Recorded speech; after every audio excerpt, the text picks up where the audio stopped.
नमस्कार दोस्तों, मेरा नाम है चिराग गुठी। मेरे साथ है सीनियर जर्नलिस्ट फारूक हैदर भाई। आज हम बात करने के लिए बैठे हैं जो डीआरआई ने कार्रवाई की है। दरअसल डीआरआई ने मुंबई एयरपोर्ट से 42 करोड़ रुपए के आईफोन बरामद किए। दरअसल इन्फॉर्मेशन थी डीआरआई को कि जो है वहाँ पर एक खेप जो है वो पहुँचने वाली है। जब चेक किए गए, ये चेक किया गया कि रेवेन्यू जो है उसको लॉस सरकार को हो रहा है और बिल्स देखे गए, तो पता चला कि दरअसल ये माल सिम कार्ड के जो है एक तरह से बताया गया कि सिम कार्ड है इसके अंदर और उसकी सेल परचेज का ये सारा सामान है, सारे कागजात हैं। लेकिन जब असलियत सामने आई तो होश फाख्ता हो गया। 42 करोड़ रुपए के आईफोन जो है वो बरामद किए हैं और इसमें जो है वो रेवेन्यू का लॉस हो रहा था क्योंकि टैक्स जो है वो नहीं चुकाया जा रहा था इस बेसिस पर।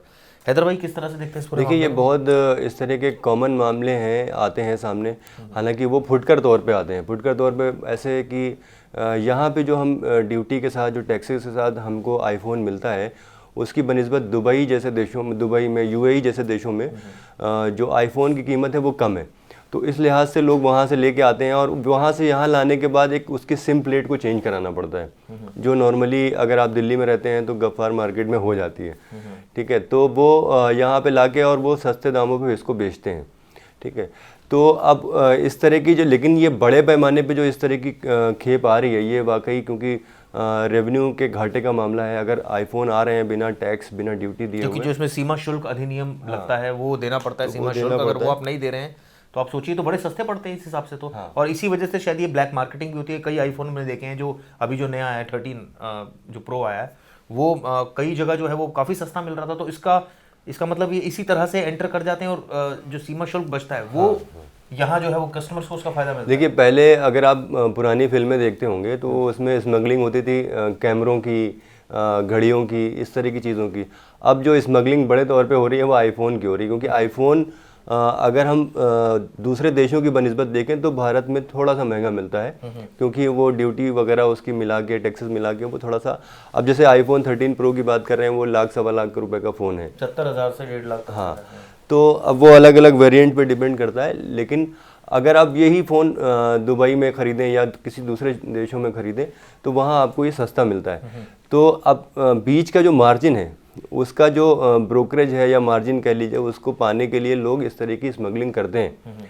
लेकिन इस तरह की स्मगलिंग वो भी इतने बड़े पैमाने पे, ये ज़ाहिर तौर पर देश का लॉस है, देश के जो रेवेन्यू डिपार्टमेंट है उसका लॉस है, और सरकार को इस पर कड़ी निगरानी रखनी चाहिए मेरे ख्याल से। नहीं, वो ठीक है, वो रख रही है तभी इतनी बड़ी मात्रा में पकड़े गए। लेकिन सवाल ये है, जो हम अभी डिस्कस कर रहे थे, ऐसे तो कई खेप हैं जो पहुंचती है और कई जगह आपने भी देखा होगा आईफोन जो है कि कई मेरे फ्रेंड्स हैं, जैसे उन्होंने आईफोन लिया जो 70,000, 80,000, 90,000 का जो आ रहा था, वो आईफोन उनको 50,000 तक का ही मिल गया। तो क्या वो वाला आईफोन था जो कस्टम ड्यूटी जिसने पे नहीं की थी वो आ गया? इसका मतलब मिली भगत है तभी आ रहा है। देखिए, एयरपोर्ट से, मतलब ख़ासकर मैं पानी के पोर्ट की बात नहीं कर रहा हूँ, एयरपोर्ट से इतनी बड़ी मात्रा में इस तरह की आईफोन या दूसरी चीज़ें ला पाना बड़ा मुश्किल है, क्योंकि वहाँ की जो स्क्रूटनी होती है, जो चेकिंग होती है, वो बहुत ज़्यादा मतलब टफ़ होती है। उसको क्रॉस कर पाना बड़ा मुश्किल है। इसीलिए आप देखते होंगे ज़्यादातर जो स्मगलिंग के मामले हैं वो एयरपोर्ट पे पकड़े जाते हैं, ना कि पानी के पोर्ट पे।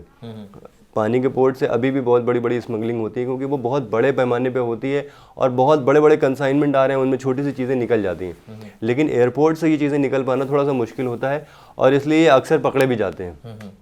नहीं, इसमें मैं जो खबर पढ़ रहा था उसमें 2,245 यूनिट आईफोन प्रो मैक्स जो है वो इसमें थे। आप सोचिए, वो यूनिट्स थी और इसमें कुछ वो भी थी, स्मार्ट वॉचेस भी थी और कुछ पैड्स भी थे। तो जो करीब करीब ये 80 लाख का माल था जो इन्होंने बताया कि हम ये सिम कार्ड के फॉर्म में बेच रहे हैं। लेकिन बाद में जब चेक किया गया, बिल्स चेक किए गए, तो पता लगा इसमें तो आईफोन्स हैं, पता लगा ये तो ड्यूटी फ्री है। तो आप सोचिए कितने बड़े पैमाने पर ये आ रहे थे। और अगर आ रहे थे तो कहीं ना कहीं किसी ना किसी को तो ये इल्म था ना कि ये एंट्री हो सकती है या पहले कभी हुई होगी, क्योंकि मैंने जैसे बताया रेट्स का वेरिएशन बहुत ज़्यादा होता है। तो ये और कई लोग इसमें ये भी हम चाहते हैं दर्शकों को ये भी क्लियर करें कि अगर आप पर्सनली मान लीजिए दुबई जाके आईफोन लेकर आएंगे तो क्या आपको उसमें कस्टम ड्यूटी नहीं देनी पड़ेगी? नहीं, आप दुबई एक आध फुटकर की क्वांटिटी में ला सकते हैं, क्योंकि आप बता सकते हैं कि मेरा फ़ोन है, क्योंकि फ़ोन तो निकल जाता है। ठीक है, लेकिन वो आप इस्तेमाल नहीं कर सकते इंडियन सिम के साथ, उसके लिए कुछ चेंजेस होते हैं, उसमें करने पड़ते हैं। फुटकर तौर पे ये चीज़ें हो जाती हैं, मतलब नॉर्मली लोग वहाँ से टीवी खरीद के भी ले आते हैं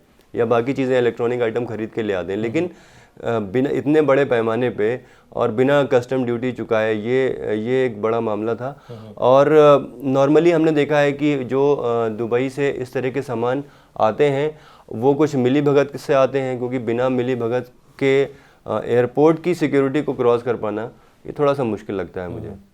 इसमें ये भी बता रहे हैं कि जो 44% जो है करीब करीब वो लगता है सीमा शुल्क। तो आप सोचिए कितना मतलब अमाउंट जो है वो ऐड ऑन हो जाता है, जिस वजह से काफ़ी महंगे मिलते हैं फ़ोन से। फर्स्ट कीजिए 1 लाख रुपए का फ़ोन है तो उसमें 44% आपने जोड़ दिया तो 1.5 लाख रुपए का फ़ोन पड़ गया। इसी तरह अगर 50,000 का फ़ोन है तो वो 70,000 का पड़ गया। तो उस जो बीच का जो ड्यूटी शुल्क है वो बहुत ज़्यादा है। इसका आधा भी अगर कोई ब्रोकर या फिर कोई दलाल जो है वो ले लेगा तो उसका काम बन जाएगा। मतलब वो अगर बड़े पैमाने पर फ़ोन निकाल रहा है, फ़ोन बेच रहा है, इलेक्ट्रॉनिक आइटम बेच रहा है, तो वो इसका आधा भी रख लेगा तो उसका काम बन जाएगा। तो इसलिए इस तरह की स्मगलिंग की जाती है। अच्छा, आधा रखेगा, आधा आपको देगा, मतलब आप थोड़ा कम पैसे देंगे उसके, तो आपको भी लगेगा कि हाँ भाई डील अच्छी है, ले लो, फ़ोन तो सेम है। तो इस ऐसा फ़ोन क्या यहाँ चल जाता है क्या? उसमें सिक्योरिटी फीचर्स इतना नहीं, कुछ सिम प्लेट में चेंजेस होते हैं जो यहाँ के जो हमारे लोकल मोबाइल रिपेयर करने वाले लोग हैं वो कर लेते हैं। तो ये थोड़ा सा हो जाता है। इसको अगर इस तरह से देखा जाए, सरकार इस तरह से देखे कि हमारा जो सिम का प्रोसेस है या जो हमारे जो चीज़ें लगती हैं वो तब तक न लग पाएँ जब तक वो सीधे रास्ते से चीज़ें ना आई हों। इस तरह की अगर कोई टेक्नोलॉजी डेवलप होती है तो शायद इन पे रोक लगाई जा सकती है। लेकिन ये सिर्फ फ़ोन की बात होगी, इसके अलावा बहुत सारे इलेक्ट्रॉनिक आइटम्स हैं जिन पे ये चीज़ें होती हैं, तो कहाँ तक वो उस तरह की स्क्रूटनी की जाएगी, ये भी बड़ा सवाल है। लेकिन बड़ी खबर इसलिए है क्योंकि मुंबई एयरपोर्ट से ये बरामद हुए हैं और DRI यानी डायरेक्टरेट ऑफ रेवेन्यू इंटेलिजेंस, जिसका काम है पूरे देश भर में जो रेवेन्यू का लॉस हो रहा है उसके बारे में इंफॉर्मेशन कलेक्ट करना, छापे मारना और ये तमाम कार्रवाई करना। तो DRI ने एक बड़ी कार्रवाई की है। मुझे याद है जब मैं दिल्ली में रिपोर्टिंग भी कर रहा था तो DRI से हमारा अक्सर संपर्क होता था। DRI ड्रग्स भी पकड़ती है, DRI जहाँ भी रेवेन्यू का लॉस हो रहा होता है सरकार को उस पर इंटेलिजेंस डेवलप करती है और उसके बेसिस पर कार्रवाई करती है। तो ये एक मुझे लग रहा है अच्छी पहल है DRI की जो ये कार्रवाई की है। और इसमें अभी तो 42 करोड़ के हैं, कितनी बार ये आई है, ये कौन लोग थे जो लेकर आ रहे थे, ये सारी जांच इसकी की जा रही है। लोकल पुलिस को भी इसमें इन्वॉल्व किया गया है। तो ये कहा जा सकता है कि अब और कई एक हैदराबाद एक चीज़ इसमें ये भी आती है सामने, जब हम यूजुअली कहते हैं जैसे कि अच्छा एक फ़ोन मंगाना है तो कहते हैं चलो विदेश से मंगा लेते हैं, तो उसको अनलॉक करना पड़ेगा। ऐसा कुछ होता है कि लॉकिंग हो जाता है? वही मैंने आपको कहा कि अनलॉक की जो प्रक्रिया होती है वो यहाँ के लोकल जो मोबाइल रिपेयर करने वाले लोग हैं वो कर ले जाते हैं। वो कुछ पैसे लगते हैं। अगर आप जैसे आप दिल्ली में रहते हैं तो आपको गफ्फार मार्केट के बारे में पता ही है, वहाँ पे बड़े पैमाने पे मोबाइल या इलेक्ट्रॉनिक आइटम मिलते हैं और बेचे जाते हैं, पुराने भी बेचे जाते हैं। तो और बहुत सारे वहाँ पे बहुत से ग्राहक भी ऐसे जाते हैं जो कहते हैं कि भाई मुझे कोई इम्पोर्टेड फ़ोन हो, जैसे आईफोन, इम्पोर्टेड आईफोन दे दीजिए। तो उनमें वो चेंजेस करके और वो कुछ कम कीमत पे वो उनको आईफोन दे देते हैं। तो इससे उनका भी फ़ायदा होता है और जो मोबाइल रिपेयर करने वाला बंदा है उसको भी फ़ायदा होता है। तो ये कहा जा सकता है कि इस तरह की ऑब्वियसली सीमा शुल्क को काफ़ी नुकसान होता है हमारे देश के, कस्टम्स जो है वो ड्यूटी नहीं हम कर पाते। तो फिलहाल ये कहा जा सकता है कि इस तरह के केसेस में आप लोग मोबाइल जो खरीदें आप भी कॉन्शियस रहें, क्योंकि कई बार ऐसा होता है कि आप सस्ते के चक्कर में घटिया माल भी आ जाता है। कई बार कोई ऐसा फीचर होता है यहाँ के मोबाइल ले लिए खुल ही नहीं रहा है, तो इससे भी जो है वो आप थोड़ा सचेत रहें। फिलहाल के लिए इस वीडियो में इतना ही। ये वीडियो कैसे लगी ज़रूर बताइएगा दोस्तों। धन्यवाद।